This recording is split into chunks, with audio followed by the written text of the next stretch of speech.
नमस्कार दोस्तों, एक बार फिर से स्वागत है आप सभी का मेरे चैनल गुरुजनों का ज्ञान में। आज की हमारी कहानी का शीर्षक है वियतनाम में शिवाजी महाराज की प्रेरणा। वियतनाम दक्षिण पूर्वी एशिया का एक बहुत ही छोटा सा देश है। अमेरिका जैसे शक्तिशाली देश ने 1955 में इस देश पर आक्रमण कर दिया। लगभग 20 वर्ष चले युद्ध में अमेरिका को हार का मुंह देखना पड़ा। विजय के बाद वियतनाम के राष्ट्राध्यक्ष से पत्रकारों ने कुछ प्रश्न पूछे कि आपने अमेरिका को कैसे हराया, आप इतनी महान शक्तिशाली देश को कैसे हरा पाए। इस पर उन्होंने उत्तर दिया, वास्तव में अमेरिका जैसी महाशक्ति को हराना असंभव है, लेकिन उसी महाशक्ति से जूझने के लिए मैंने एक महान राजा का चरित्र पढ़ा। उससे मुझे प्रेरणा मिली और मैंने युद्ध नीति बनाई, उसी को लागू किया और आसानी से इस युद्ध पर विजय पाई। आगे पत्रकारों ने पूछा, कौन था वह महान राजा?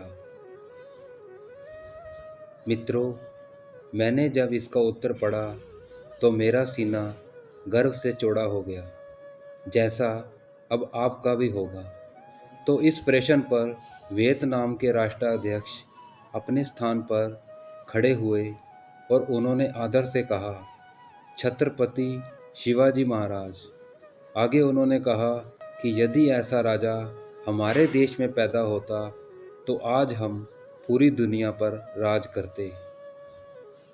कुछ वर्षों बाद वियतनाम के राष्ट्राध्यक्ष महोदय की मृत्यु हुई।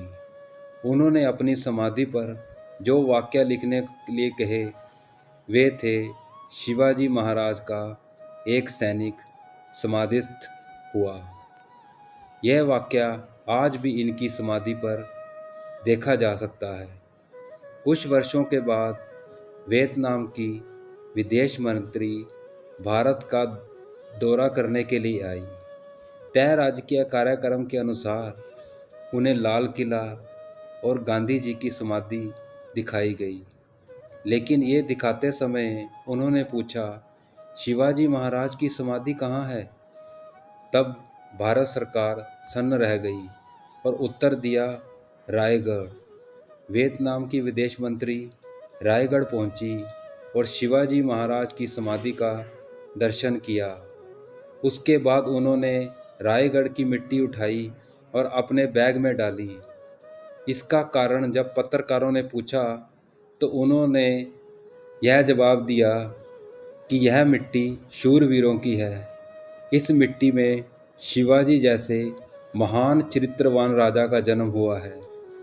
अपने देश वापस जाकर यह मिट्टी मैं अपने देश की मिट्टी में मिलाऊंगी, जिससे हमारे देश में भी ऐसे शूरवीर पैदा हों।